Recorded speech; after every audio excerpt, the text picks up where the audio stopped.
A kind nurse read stories to a millionaire in a coma, but when he suddenly woke up, his first words, "Hello everyone. Before we begin today's story, I have a small favor to ask.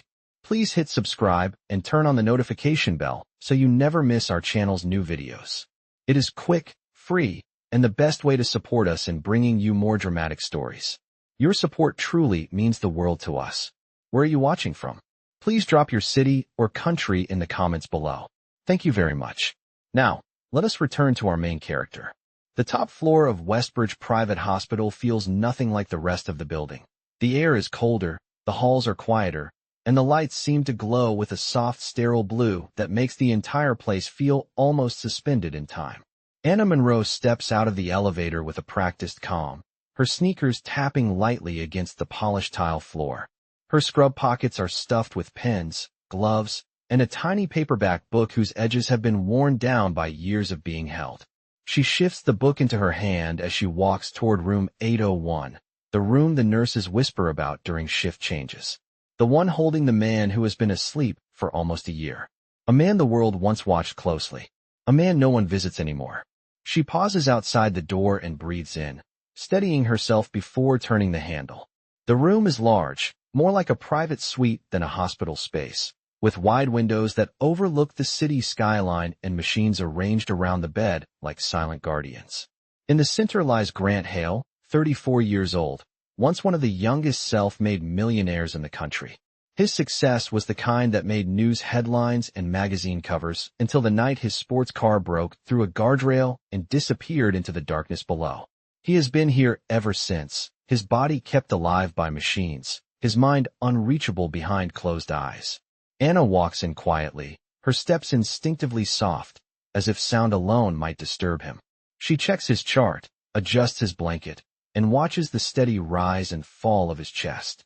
His face, even in unconsciousness, carries the kind of strength and confidence that once built empires, now softened by months of stillness.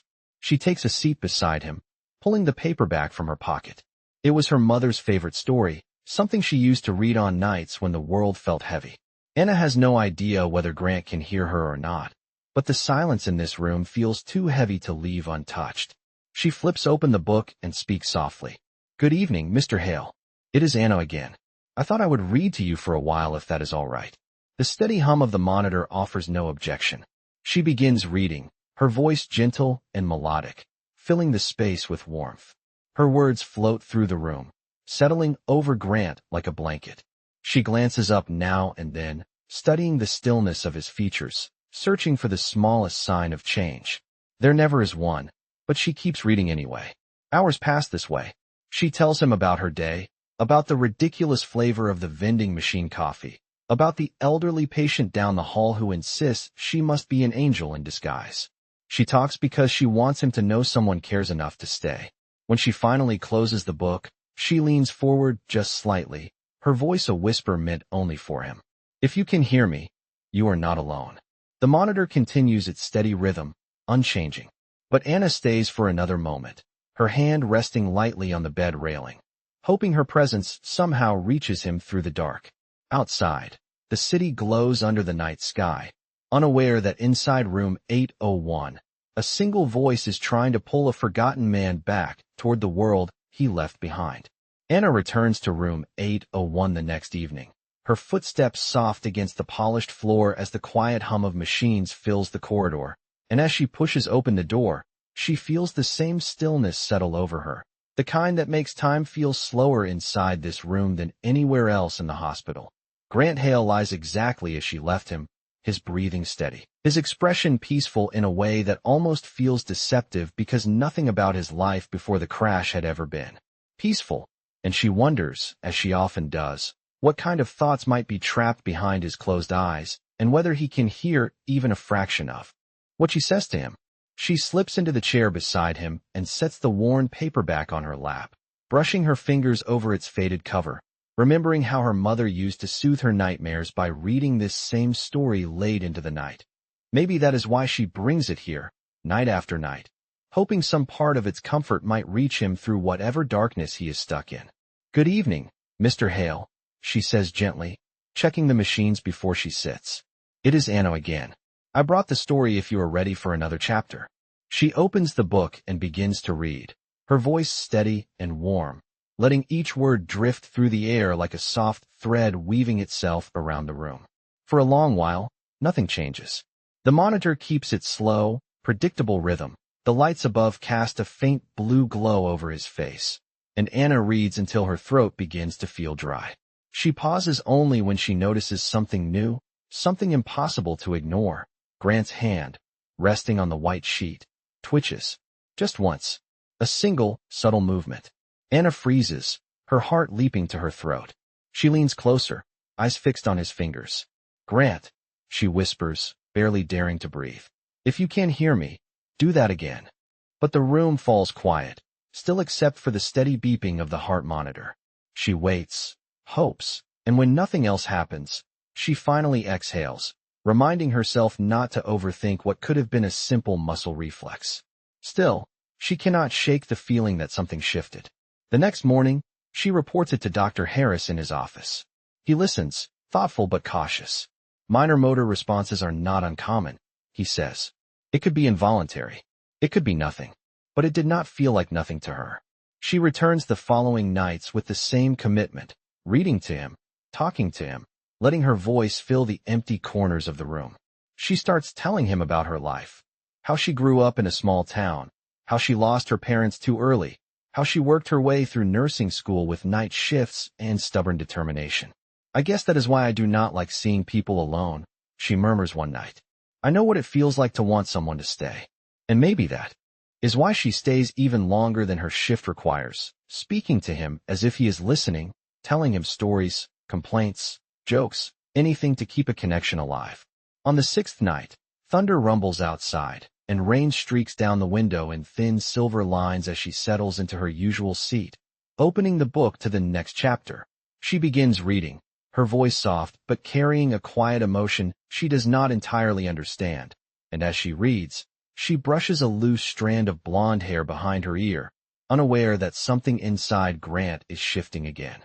Halfway through the chapter, his fingers twitch a second time, more deliberately than before, and she gasps, covering her mouth with her hand as she leans forward. "Grant, can you hear me?" she whispers, her voice trembling. The monitor beeps a little faster, responding to something she cannot see. She stands slowly, hardly daring to blink, and moves closer to his face, searching for the smallest sign. His eyelids flutter, barely noticeable, then settle again. Anna's chest tightens, her heartbeat pounding. "You are coming back," she whispers, emotion thick in her voice. "I can feel it." She stays by his side long after her shift ends, her hand resting lightly on the edge of the bed, her voice soft as she reads the last lines of the chapter, and in the quiet glow of the hospital room, with rain tapping against the window and a world full of noise far beyond the walls, something begins to awaken in the silence, something she has been waiting for without even realizing it. Anna arrives early the next morning, her heart still carrying the echo of the moment she witnessed the night before, the subtle twitch of Grant's fingers that kept replaying in her mind like a whispered promise. And as she pushes open the door to room 801, the familiar hum of machines welcomes her, steady and unchanged, yet the room feels different now, as if something invisible has shifted under the surface. She steps closer to his bed, studying his face with renewed focus, her breath catching slightly as she searches for any sign that what she saw was real and not something her hopeful mind invented in the quiet storm of last night. "Good morning, Mr. Hale," she whispers, setting her bag down gently. "It is me again. I hope you slept well."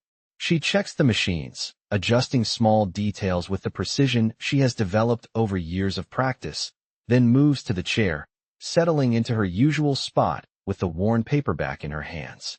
But before she opens it, she leans in a little closer, her voice softer than usual. "I saw you move," she murmurs. "I know it was real. Even if the doctors do not believe it yet, I do." She finally opens the book and begins reading, her tone warm, steady, and patient, letting the words fill the space between them. Minutes pass, then an hour, and still no response, no twitch, no flutter, nothing to confirm what happened the night before, But she keeps reading anyway, because part of her believes that consistency might be the very rope he is using to climb his way back.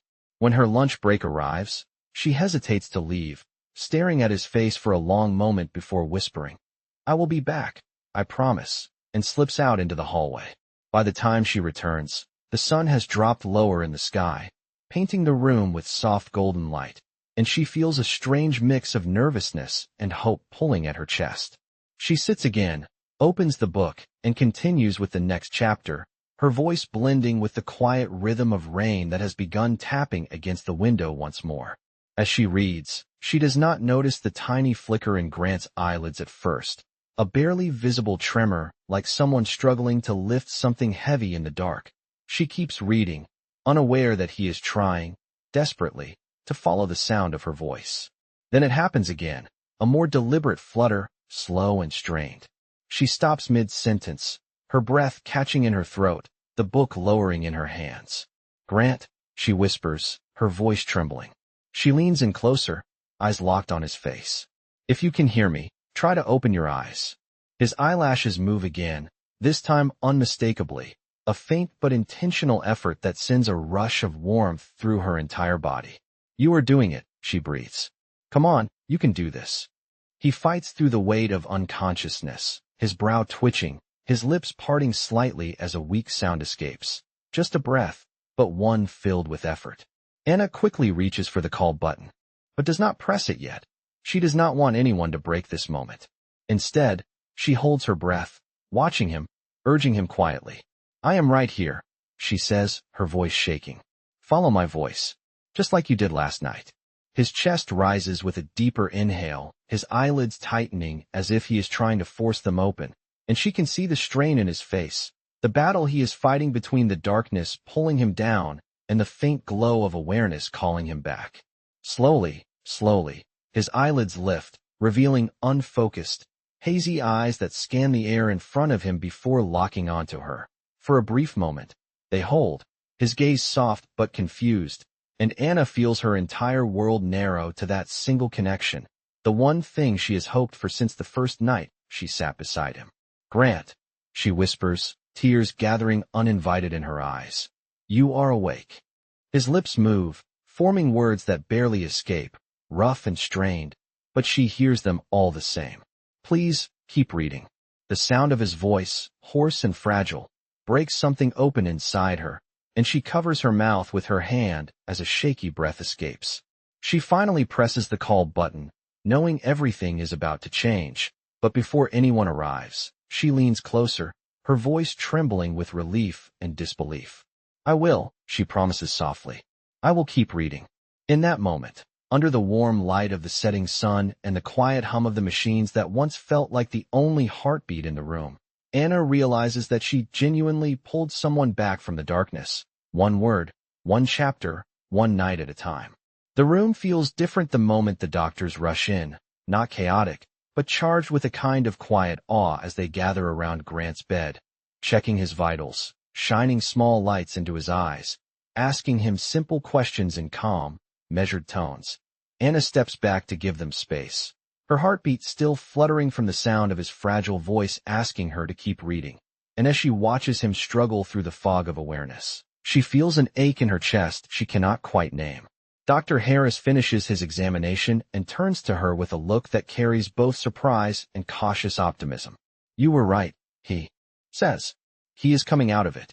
Those words echo inside her like a bell, but she barely has time to process them before Grant lifts his eyes toward her again, searching, confused, but unmistakably aware. The doctor steps aside, giving him space to speak. "Anna," Grant whispers, his voice hoarse, his lips dry. The sound of her name from him sends a shiver down her spine. She steps closer, her hands gently folding together to keep them from trembling. "I am here," she says softly. "You woke up." His gaze drifts across the room for a moment before returning to her face, as if anchoring himself to the only familiar thing in a world that now feels foreign. "How long?" he breathes. She hesitates, glancing at Dr. Harris, who nods for her to answer. "Almost a year," she whispers. His eyes close for a moment, his brow tightening with the weight of it, the reality settling into his weakened body like a stone sinking into water. "A year," he repeats, his voice breaking. "I heard you." Anna's breath catches. "What do you mean?" He swallows slowly, struggling to lift one hand an inch off the bed, his fingers trembling as if lifting something far heavier than air. "Your voice," he whispers. "It kept me here." She presses her lips together, emotion tightening her throat. She wants to say something, anything, but the weight of the moment holds her still. Dr. Harris steps forward gently. "Mr. Hale, your body has been inactive for a very long time. You will experience weakness, confusion, and possibly memory gaps. But the fact that you are speaking at all is extraordinary." Grant nods faintly, though his eyes remain on Anna, as if she is the only thread tethering him to consciousness. After the doctors finish their assessments, they step out, leaving Anna alone with him again. She approaches slowly, sitting in the chair she had occupied night after night. "You scared all of us," she murmurs, trying to steady her voice. "You scared me." His throat works as he tries to speak again. "Your book," he whispers. "Read." She lets out a small breath that is almost a laugh, shaky and disbelieving. Even now, he blinks once, a slow, deliberate yes, and the corner of his mouth lifts in the faintest hint of something that almost resembles a smile. She opens the book with trembling hands and begins to read softly, her voice filling the silence as it always has. But this time he watches her, his eyes tracing the movement of her lips, the gentle rise and fall of her tone, the way her expression softens when she loses herself in the story. He falls asleep after only a few minutes, his body too weak to stay awake long. But this sleep is different. His breathing is deeper, more natural, and when his eyes drift closed, Anna quietly closes the book and leans back in her chair, allowing herself to exhale the tension she had been holding for hours, perhaps days, perhaps months without realizing it. She stays there as evening settles, watching the steady rise and fall of his chest under the warm lamplight, and she cannot stop replaying his words in her mind. "Your voice kept me here." When the clock hits midnight, she finally stands to leave, but before she reaches the door, she hears a faint whisper behind her. She turns. Grant's eyes are half open, heavy with exhaustion, but focused enough to find her. "Thank you," he murmurs, the words slurred but full of sincerity. Anna's hand rests on her chest, her breath catching as she gives a small nod. "You are welcome, Grant. Rest now. There is a lot waiting for you." And as she steps out into the quiet hallway, she knows nothing about room 801 will ever feel the same again. Over the next several days, Grant drifts in and out of sleep as his body begins the slow, exhausting work of waking up after almost a year of silence. Every time he opens his eyes, even for a few seconds, he searches for Anna first, and every time she sees him awake, she steps closer with the same steady calm that carried her through the long months of uncertainty. But inside, she feels a mixture of relief, fear, and something warmer that she refuses to name too early. On the third morning after his awakening, she enters room 801 with a fresh cup of water and her familiar paperback tucked under her arm, expecting to find him asleep. But instead he is awake, sitting slightly upright with the help of raised pillows, his eyes focused on the soft glow of early sunlight filtering across the floor. When he hears her footsteps, he turns his head slowly, and even though the smallest movement costs him visible effort, there is a faint spark of awareness in his expression that was not there before. "Good morning," she says softly, trying to hide the way her heart jumps.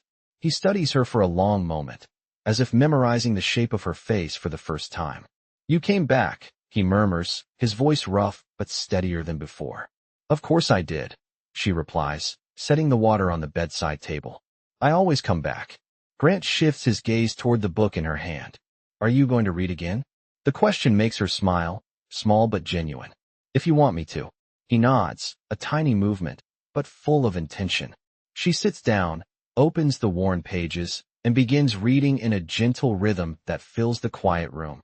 Halfway through the chapter, she notices his breathing slow, not in exhaustion, but in focus, as if he is genuinely listening, absorbing every word.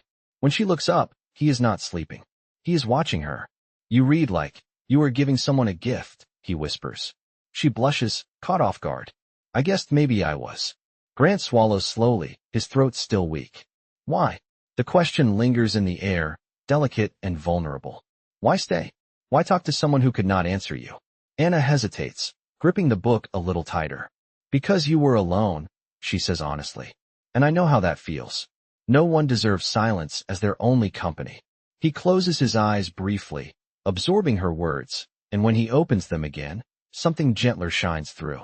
Thank you, he murmurs again, but this time the gratitude carries weight, a depth of emotion that reaches further than simple politeness. A short knock interrupts them as a physical therapist enters, introducing herself warmly and explaining the first recovery session. Anna steps aside, watching as Grant struggles to lift his arms and move his legs, each attempt draining him visibly. His muscles shake, his breaths grow shallow, and frustration flashes across his face when he cannot lift his hand more than an inch. This is ridiculous, he mutters through clenched teeth. I used to run miles. I used to lift weights. Now I can barely move. The therapist encourages him gently, but it is Anna's voice that pulls him back from discouragement. You did move, she says softly. That is a victory. A small one, but it is yours. He looks at her, breathing hard, eyes sharp with determination and suppressed fear. What if I never get back to who I was? She takes a slow step closer. Then we build someone new, she whispers. Stronger in different ways. His breathing steadies, just slightly, as if her words anchor him again. By the time the therapist leaves, Grant is exhausted, his body trembling from the strain, but when Anna brings the cup of water to his lips, he manages a faint smile. You make this easier, he says, voice soft. I do not know why, but you do. She sits down, opening the book once more. Then let me help you through the hard parts, she replies. As she begins reading again, his eyes drift closed, not from weakness this time, but from comfort, and as the words wrap around him, soft and steady, she realizes that the space between them is no longer defined by silence, but by something growing quietly, steadily, like light returning after a long night. Grant's progress continues in slow, fragile steps over the next several days, each movement costing him more effort than he ever imagined. Yet every time he lifts his eyes and finds Anna nearby, something in his expression steadies, as if her presence alone is enough to pull him through another minute of exhaustion. By the sixth morning, the sun pours through the large window of room 801, casting a warm glow across the bed as Anna arrives with her usual calm, carrying a fresh chart and the paperback that has practically become the heartbeat of their time together. Grant is awake when she enters, his head turned slightly toward the window, watching the city far below with a look she cannot quite decipher. You are up early, she says gently, placing the book on the table. He turns toward her, a faint smile touching his lips. I did not sleep much, he admits, his voice soft and worn. My mind, it keeps trying to piece things together. She steps closer, checking the machines with careful movements. Memory will return slowly, she says. You have been unconscious for a long time. Grant's brow furrows slightly. I remember flashes. The sound of rain. The smell of smoke. Headlights. His breath catches as if something sharp hits him from inside. Then nothing. Anna rests the chart aside and meets his gaze. Take your time. Your mind will remember at its own pace. He nods, though frustration lingers in the tension of his jaw. A knock interrupts them as the physical therapist enters for another session, and Anna steps back but stays in the room, watching as Grant begins the exercises. Today he tries sitting fully upright without support, his muscles shaking with the strain, sweat forming at his temples. Slow breaths, the therapist guides. Grant closes his eyes, fighting through the tremors. It feels like my body belongs to someone else, he mutters. Like I am borrowing it. You are taking it back? Anna says softly. He looks at her, holding her gaze long enough for a small spark of strength to appear, and he pushes himself upright again, this time holding it for a few seconds longer. When the therapist leaves, Grant collapses back onto the pillows, exhausted but not defeated. Anna brings him water, lifting the cup carefully to his lips. His eyes linger on her hands as he drinks. You make everything seem easier than it is, he murmurs. Anna smiles, brushing a loose strand of hair behind her ear. It is not easy. You are doing the hard part. I am just here. He looks at her in a way that makes her heartbeat quicken, a quiet intensity that feels too vulnerable, too sincere. Being here is not a small thing, he says. Being here changes everything. Her breath hitches, and she quickly reaches for the book to shift the moment. Do you want to hear more of the story? She asks. Yes, he answers without hesitation. She begins to read, letting her voice weave through the room in its familiar, comforting rhythm. Halfway through a paragraph, he speaks again, interrupting softly. Anna, can I ask you something? She lowers the book slightly. Of course. All this time did anyone come to see me? Before I woke up. The question hits her with a weight she was not prepared for. She looks at him, unsure how to soften the truth. A few people came in the first weeks, she says gently. But not recently. Not for a long time. Grant absorbs the words, his jaw tightening just barely, his eyes dimming with a quiet hurt he tries to hide. So I was alone, he whispers. Not alone, she says quickly, her voice firm. You had me. He turns toward her again, something emotional flickering through the exhaustion in his face. Why did you stay? He asks, barely louder than a breath. She hesitates, the silence stretching between them. Because I believed you would wake up, she says softly. Because someone had to believe that. His eyes glisten with something raw, something unguarded, and he exhales slowly. Then I am glad it was you. She lifts the book again, her hands shaking slightly, and continues reading, her voice steady while her heart is anything but outside. The sky shifts into the soft colors of evening as the room fills with the quiet sound of words that have begun to stitch two lives together, one fragile breath at a time. Several days later, as the rhythm of recovery begins to settle into a fragile but steady routine, a subtle tension starts to grow beneath the surface, something Anna cannot name at first but feels in the way Grant's expression shifts whenever the topic of his accident comes close, as if there is a shadow lingering just outside the edge of his memory. One evening, after his therapy session leaves him exhausted and drenched in sweat, she helps adjust his pillows and sits beside him with the book, ready to read him into a calmer state of mind. But before she can begin, his voice cuts quietly through the soft hum of the room. Anna, he says, his tone low and hesitant. Tell me exactly what they said about the night of the crash. She freezes, her fingers tightening around the book's spine. Grant, we already talked about what the doctors told me. They said your car went off the bridge. That is not enough, he insists, the muscles in his jaw tightening. I remember flashes. Headlights behind me. A sound like metal twisting. I remember someone shouting. It does not feel like an accident. Anna lets out a slow breath, steadying herself. Trauma memories can feel disjointed. Sometimes the brain fills in missing pieces. Grant shakes his head faintly. No, this does not feel filled in. It feels taken away. His words send a faint chill down her spine, but she forces herself to remain calm, opening the book again. How about we read for a bit, then talk later? He watches her.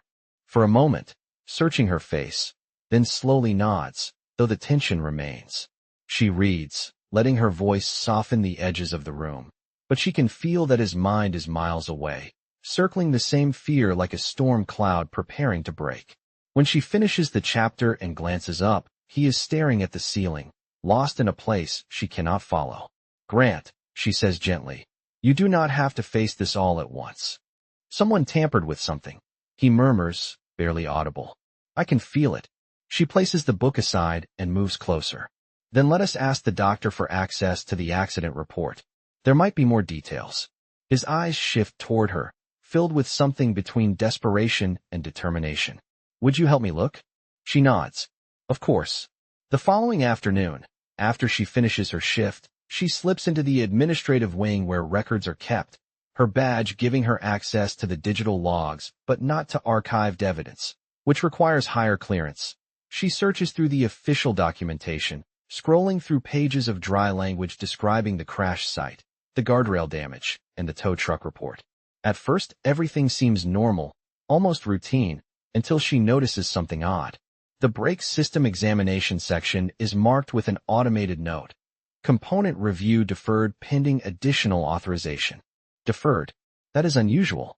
She scrolls further, her pulse quickening when she finds a redacted section, blacked out heavily. Someone requested a privacy seal. Her stomach twists. She prints nothing but commits the details to memory before closing the file and heading back to Grant's room, forcing her expression into neutrality. Grant is awake when she enters, his eyes immediately scanning her face. Did you find anything? She hesitates. I found something that does not quite make sense. Parts of the brake system report are restricted. A muscle in his cheek tightens. Restricted? Why would they restrict something like that? She steps closer, lowering her voice. I think someone requested it. It was not an automatic privacy lock. He closes his eyes, breathing slowly as if bracing himself. Someone wanted to hide something. She swallows. We cannot jump to conclusions. But yes, it does look strange. The monitor beside him beeps softly as his heart rate spikes. Grant, she whispers, placing a steadying hand on the bed railing. You are safe here. We'll take this one step at a time. He opens his eyes, the fear in them now sharpened with an edge of clarity. If someone wanted me gone, he says softly, they might try again once they know I am awake. She shakes her head firmly. No, you are protected here, and you are not alone. Their eyes meet in a moment heavy with unspoken dread and fragile trust. And for the first time since he woke, she senses that the danger surrounding his past has not been buried by the coma. It has been waiting for him to open his eyes. Outside, the evening settles into a quiet that feels too heavy to be comforting, and in room 801, the truth that has been hiding in the shadows begins to stir, ready to reveal itself one piece at a time. The discovery sits between them like a quiet storm gathering weight, and by the next morning Grant cannot shake the tension tightening inside his chest as he lies awake staring at the ceiling while the soft light of dawn spreads across room 801. When Anna enters, he turns his head immediately, his eyes clouded with questions he can no longer push aside, and she feels a heaviness settle in her stomach because she knows the moment he looks at her this way that yesterday's revelation is only the beginning of what he is determined to uncover. She steps to his bedside with a gentle steadiness, checking the machines as she always does, but his voice breaks the routine before she can finish. Anna, I need to see everything, he says quietly, each word deliberate, as if he is forcing it through the fog of fear and memory.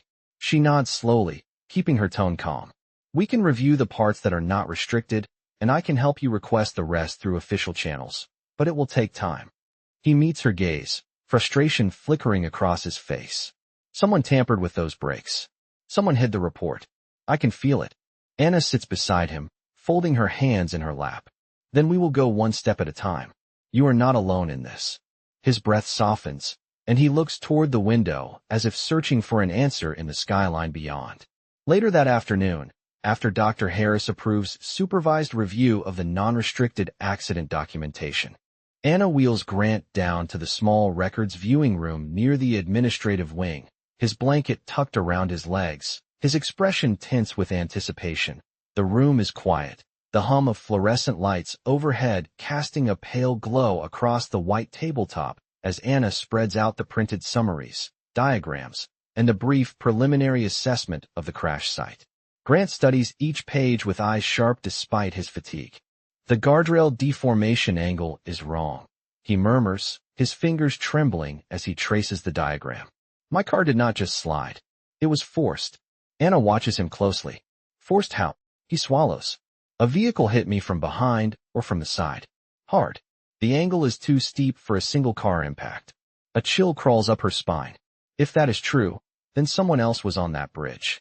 Before they can discuss it further, a sudden shadow appears in the doorway.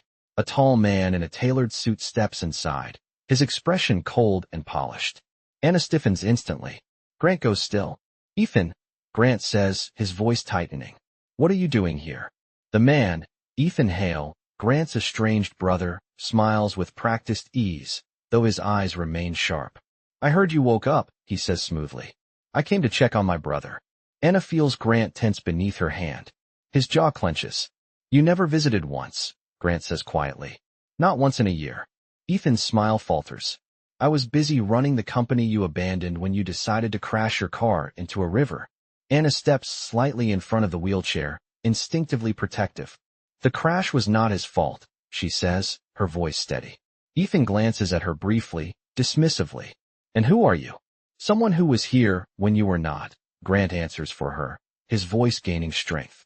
Ethan's eyes narrow, and something dark flickers across his expression before he masks it again. Be careful, brother. Digging up old wreckage will not help your recovery. Then he turns and walks out, the echo of his footsteps lingering long after he is gone. Grant exhales shakily, leaning back in his chair. He knows something, he whispers. Anna nods, her pulse racing. I think so too. She wheels him back to his room in silence, both of them processing the encounter.